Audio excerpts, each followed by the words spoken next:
Assalamualaikum warahmatullahi wabarakatuh. My name is Eddie Fazli bin Maskab. I am the owner and director of R&D Infinite Resources Sdn Bhd. A little bit about myself. I started as a technical officer in one of the port in Johor, and after a few years working there, I got an offer to become a technical manager for a Holland-based company in Rotterdam.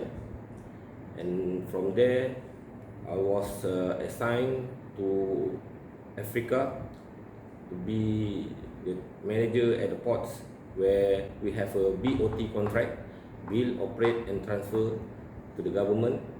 So we build the ports there, we operate, we make profit, and then we hand it over back to the government. And after a few years as an expatriate, I returned back to Malaysia and I started this company. This company started at 2011 and we are focused on maintenance and service repair for port handling equipment and also for ships. So far we have been an active vendors for ports such as Johor Port Berhad, Port of Tanjung Pelepas PTP, Bantan Port, Syarikat Air Johor, and also ship owner like EA Teknik Berhad. We have won a long-term contract with Johor Port and also from PTP and also from Syarikat Air Johor. At the moment we have 20 permanent staff and also around 25 contract workers. And we have a site office in PTP and also we have a site office in Johor Port Berhad. Our company is mainly one of the Bumi Putra company where all the staff are Malays and we are committed to be an active player for the ports.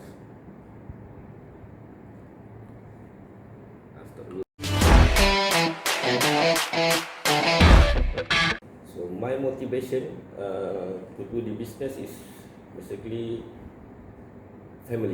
my family. Because once I return to Malaysia, I'm not working and I have to find a source of income to support my family. So I see that I have the knowledge and capability of doing this line of business.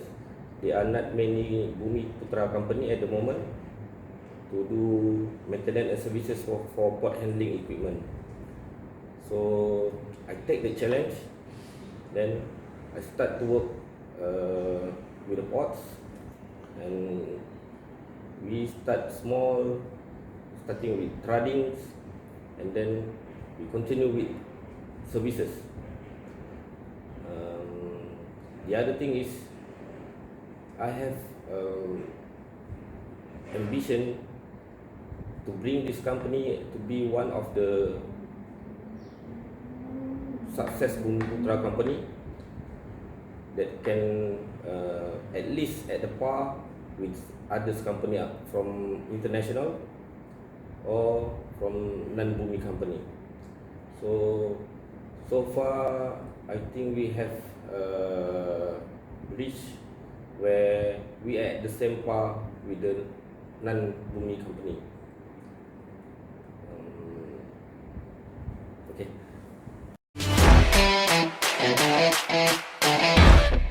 So idea to become an entrepreneur is actually coming from my friends. Once I returned to Malaysia, I didn't work for 3 months and I spent my time with my family and meet my friends, asking their opinion, what should I do? Should I work with people or I should start my own business? So my friend encouraged me to start my own business since I have knowledge and experience with the ports handling equipment. So it gave me a confidence to start the company. So we start small, but Alhamdulillah now we have become one of the well-known Bumi Putra company for port handling equipment in Johor.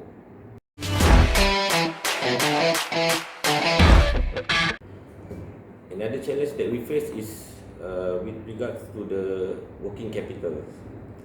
So as the company grows, we need more extra money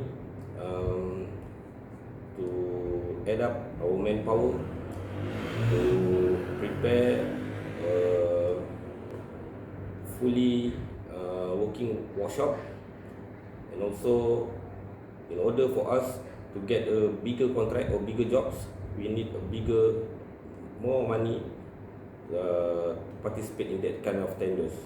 So what we do at the moment is we are doing partnerships like with the SME Bank as our partner for financial, and also Maybank. So these two banks are supporting us in terms of financial, not only in terms of financial, also in terms of how to manage the cash flow.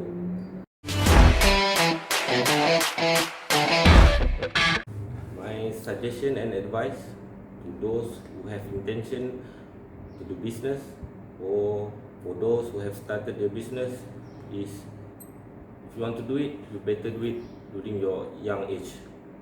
I'm not saying that if you are old you cannot start your business, but because of doing business will consume a lot of your time, it will consume a lot of your energy, and you have to put your full commitment on the business.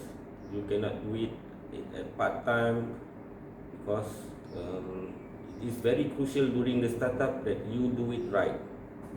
So when we start young, you have the energy and you have a time, so you can meet the client. You can always have a discussion among your friends, and have a good idea of what are you going to do. Another thing is, for me, is before you start your own business, you have to do a thorough study on your business plan. Take your time, prepare a business plan, and you have to check everything. Who is your targeted client? What are the working capital required? What are the business that you should do? And how you should do it? Online, offline, or you should have a retail shops. It's very much that will very much affect to your own company. So for me, one thing that I learned is you never do a business based on trend, because let's see the history.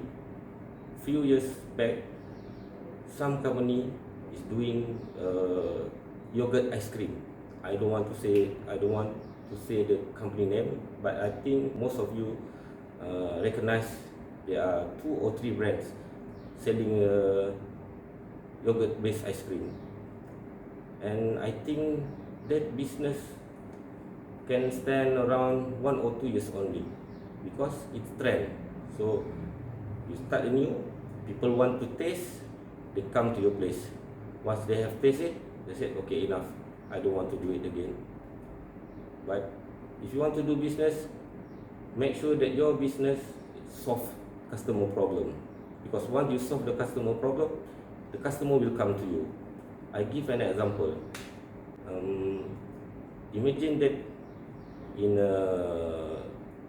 an area with people around 20,000, so they have a lot of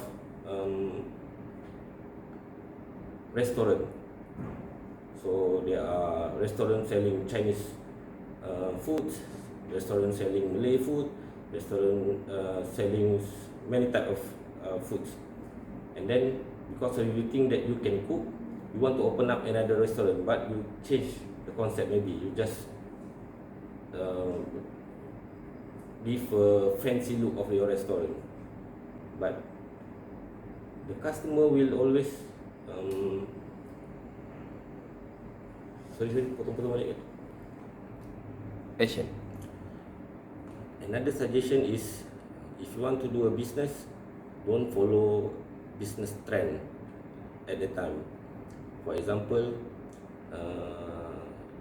if you still remember, few years back, there are a few companies, they have a lot of franchise selling yogurt-based ice cream. So where are they now? I think they only stand around 1 or 2 years only, and then all the franchises already closed, and all the owners now have a problem to pay back their loans to the banks. So if you want to have a good business, make sure that your business is solving people's problem. Once you solve people's problems, the customer will come to you. I give a easy example.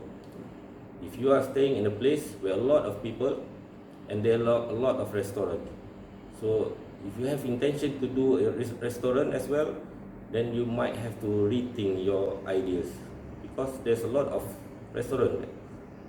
So you will face a lot of challenges from your competitor.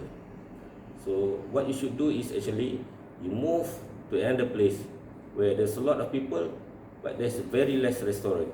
So when you open a restaurant there, automatically you will have a customer. So you don't go for trend, because once the trend is finished, then your business will finish. Always go for solving people's problem, because when you solve people's problem, there will be a demand for your services.